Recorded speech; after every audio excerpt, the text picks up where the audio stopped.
Master page. So master page அப்படிங்கிறது very simple concept. But இதனுடைய உபயோகம் பார்த்தீங்கன்னா பயங்கரமானதாக இருக்கும். நம்மளுடைய ஒர்க்கை ரொம்ப ரெடியூஸ் பண்ணும். So what you mean by master page? ரொம்ப சிம்பிள். எனக்கு வந்து டாப்பில் ஒரு மெனு வரணும். என்கிட்ட ஒரு 10 பேஜ் இருக்குது. 10 பேஜுக்கும் அந்த மெனு டாப்பில் வரணும். ஸோ தட் நான் எந்த பேஜுக்கு வேணுனாலும் ஈஸியாக போகணும். ஸோ அப்போ நான் என்ன பண்ணோம், ஒவ்வொரு முறையும் அந்த மெனுவுக்கு உண்டான ஏரியாவையும் அந்தந்த HTML பேஜ்லேயே கொண்டு வந்து போடுவோம் இல்லைங்களா? ஸோ அதுக்கு பதிலாக மாஸ்டர் பேஜ் அப்படின்னு சொல்லிட்டு it is a template page. It is not a separately executable page. இது வந்து இதை தனியாக கொண்டு போயிட்டு நம்ம ரன் பண்ண முடியாது. இது வந்து டெம்ப்ளேட். இந்த டெம்ப்ளேட்டில் எனக்கு என்ன வேணுமோ நான் டிசைன் பண்ணிக்கலாம். ஃபார் எக்ஸாம்பிள் இது வந்து ஹெடர்னு வச்சுக்கோங்களேன், இது வந்து மெனு ஏரியான்னு வச்சுக்கோங்களேன். எனக்கு இதுதான் வந்து டாக்குமெண்ட் ஏரியா. என்னுடைய கண்டென்ட்லாம் ஆக்சுவல் கண்டென்ட்லாம் இங்கே தான் வரணும்னு வச்சுங்களேன். ஸோ அப்போது நான் இந்த டெம்ப்ளேட்டை க்ரியேட் பண்ணிவிட்டு இதை பேஸ் பண்ணி நான் இன்னெரிட் பண்ணி ஒரு பேஜை க்ரியேட் பண்ணுறேன். இதுதான் ஆக்சுவல் பேஜ். சரி, இது பேஜ் 1 இருக்கலாம். ஸோ தட் இதில் என்னென்னா நான் இந்த பர்டிகுலர் ஏரியாவை மட்டும்தான் நான் கான்சென்ட்ரேட் பண்ணுவேன். ஸோ அப்போ என்னாகும், இந்த ஏரியா எல்லா பேஜுக்கும் காப்பி ஆகிடும். அப்போ என்னாகும், எனக்கு மெனு மேலே கம்பெனி நேமு எந்த இதெல்லாம் காமனாக வரணுமோ அதெல்லாம் நான் திரும்ப திரும்ப பண்ண வேண்டியதில்லை இல்லைங்களா? ஸோ அதுதான் மாஸ்டர் பேஜ் கான்செப்ட். ரொம்ப சிம்பிள். நம்ம ஒன்றும் பெருசாக ஒன்றும் பண்ண போகிறது கிடையாது. இந்த மாஸ்டர் பேஜில் எங்கெல்லாம் நமக்கு கண்டென்ட் வரும் அப்படின்னு நம்ம நினைக்கிறோமோ அந்த இடத்துல, ஸோ இந்த மெனுவுக்கு கீழே வந்து நான் வேணா ஏதாவது கண்டென்ட் நான் போட்டுக்கலாம் அப்படின்னு நினச்சேன்னா, ஸோ எங்கெங்கெல்லாம் நம்ம வந்து கண்டென்ட்டை நம்ம இந்த பேஜில் வந்து நம்ம போடணும்னு நினைக்கிறோமோ அங்கெல்லாம் ஒரு கண்ட்ரோலை போடுறோம், ஸ்பெஷல் கண்ட்ரோல். அந்த கண்ட்ரோலுக்கு பேர் என்ன, கண்டென்ட் பிளேஸ் ஹோல்டர். இது எந்தெந்த இடத்துலலாம் நம்ம கண்டென்ட் பிளேஸ் ஹோல்டர் இருக்கோ அந்த இடத்துல மட்டும்தான் நம்ம கண்டென்ட்டை எடிட் பண்ணிக்க முடியும் இன்ஹெரிட்டட் பேஜில். ஸோ ஒரு சின்ன எக்ஸாம்பிள் காட்டுறேன் பாருங்க.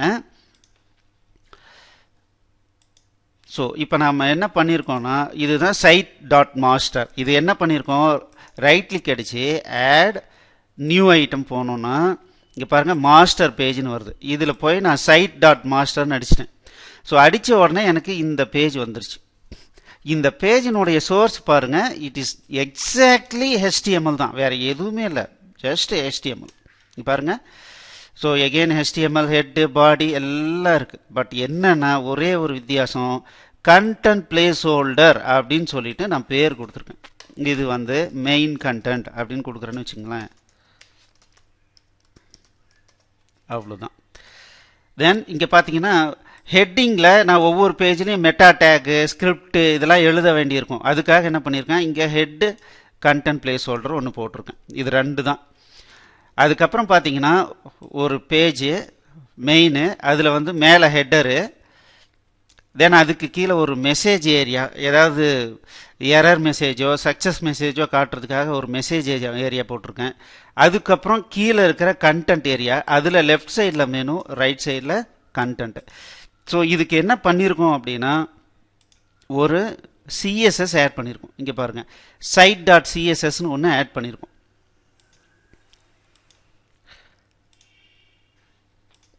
ஸோ இப்போ விஷுவல் ஸ்டுடியோவில் பார்த்தீங்கன்னா இந்த நம்ம CSSலாம் பார்த்தீங்கன்னா நம்ம மனப்பாடம் பண்ணி நம்ம பண்ண வேண்டிய அவசியமே கிடையாது. இங்கே எந்த ஸ்டைலில் வேணாலும் வச்சுட்டு, இந்த ஸ்டைல் ரூலில் வச்சுட்டு நான் ரைட் கிளிக் அடித்து பில்டு ஸ்டைல் கொடுத்தேன்னா பாருங்கள் இந்த மாதிரி வந்துடும்.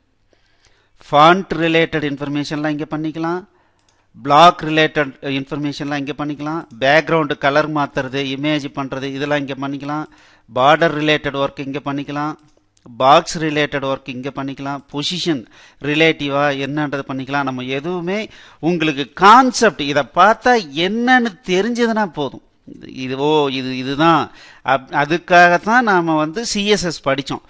என்னென்ன எதுக்காக அப்படிங்கிறத தான் நம்ம படித்தோம். அது தெரிஞ்சிருச்சு அப்படின்னா நம்மளுடைய ஒர்க்கு ரொம்ப ஈஸி. எதுவும் மனப்பாடம் பண்ண வேண்டிய அவசியமே இல்லை. ஜஸ்ட்டு போயிட்டு வேலையை முடிச்சுக்கலாம். இங்கே பாருங்கள், அந்த அளவுக்கு நம்மளுடைய விஷுவல் ஸ்டுடியோவில் பயங்கர ஃபெசிலிட்டி கொடுக்குறோம். அதனால தான் விஷுவல் ஸ்டுடியோ பயங்கர பவர்ஃபுல். சரிங்களா? இப்போ பார்த்தீங்கன்னா ஸோ இந்த மாதிரி, ஸோ இங்கே பாருங்கள் எல்லாத்துக்கும் மார்ஜினை ரிமூவ் பண்ணியாச்சு.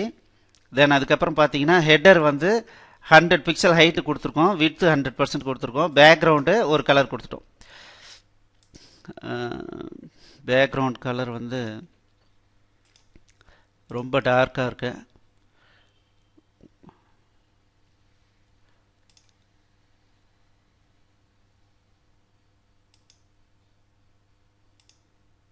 ஸோ இந்த கலர் சூஸ் பண்ணிக்கிறேன்.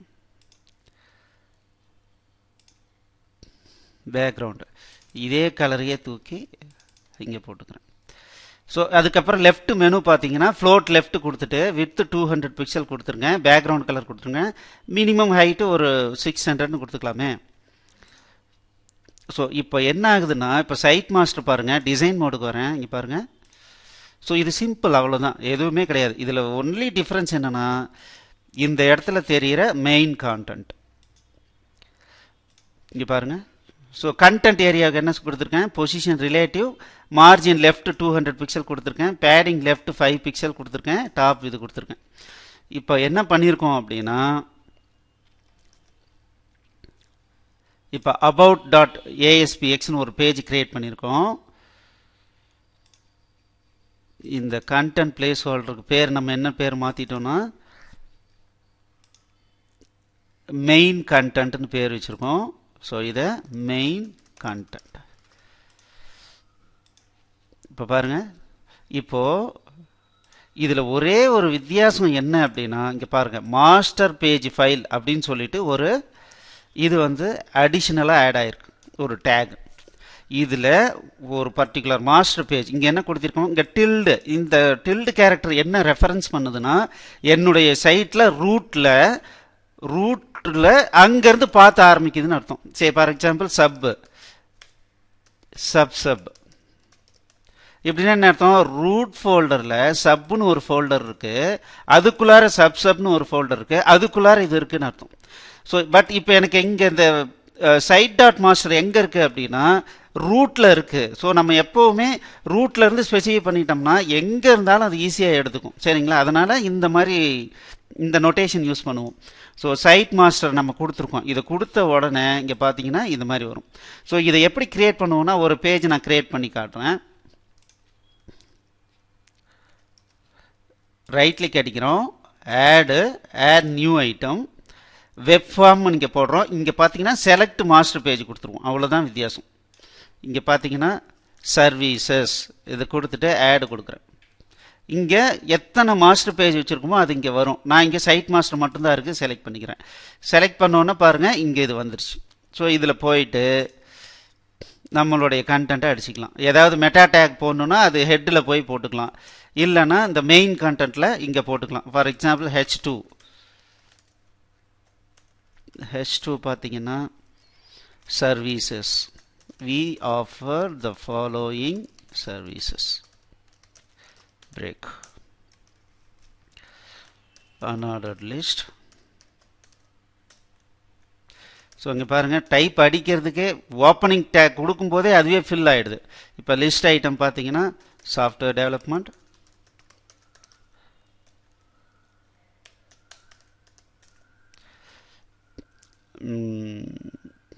Training, hardware servicing. ஓகே, இப்போ பாருங்கள் இது. ஸோ இது கிரியேட் ஆகிடுச்சிங்களா. இப்போ இந்த பேஜை நான் ரன் பண்ணுறேன், என்ன ஆகுதுன்னு பாருங்கள்.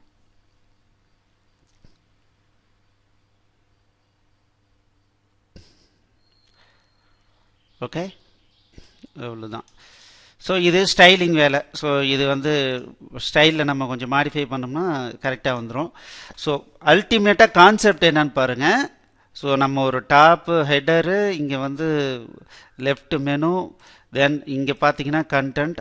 இப்போ நான் வந்து இந்த கண்டென்ட் ஏரியாவை மட்டும் நான் மாடிஃபை பண்ணேன்னா போதும். ஒவ்வொரு பேஜ்லேயும் இங்கே மெனு வந்து நம்ம போட்டு விட்டோம்னா எல்லா பேஜுக்கும் அப்ளை ஆகும். இதுதான் மாஸ்டர் பேஜினுடைய கான்செப்ட். ஸோ ஒரு எப்படி மாஸ்டர் பேஜ் கிரியேட் பண்ணுறதுன்னு பார்த்தீங்க. ஸோ எப்படி மாஸ்டர் பேஜை பேஸ் பண்ணி எப்படி ஒரு நியூ பேஜை கிரியேட் பண்ணுறதுன்னு பார்த்தீங்க. இதில் ஒரு முக்கியமான விஷயம் என்னென்னா, மாஸ்டர் பேஜை தனியாக எக்ஸிக்யூட் பண்ணி பார்க்க முடியாது. மாஸ்டர் பேஜை பேஸ் பண்ணி நியூவாக ஒரு பேஜை கிரியேட் பண்ணி தான் நம்மளால் பார்க்க முடியும். ஸோ இதில் முக்கியமான ஒரு விஷயம் மாஸ்டர் பேஜில் என்ன அப்படின்னா, கான்டென்ட் பிளேஸ் ஹோல்டர். எங்கெங்கெல்லாம் கண்டென்ட் வந்தால் பரவாயில்ல, நம்ம டெவலப்பர் எங்கெல்லாம் கண்டென்ட்டை போட்டுக்கணும்னு நினைக்கிறோமோ அதை மாஸ்டர் பேஜ் டிசைன் பண்ணுறவர் போட்டு கொடுத்துருவார். ஸோ அதுக்கு தகுந்த மாதிரி நம்ம யூஸ் பண்ணிக்கலாம். ஸோ இதுதான் மாஸ்டர் பேஜினுடைய கான்செப்ட்.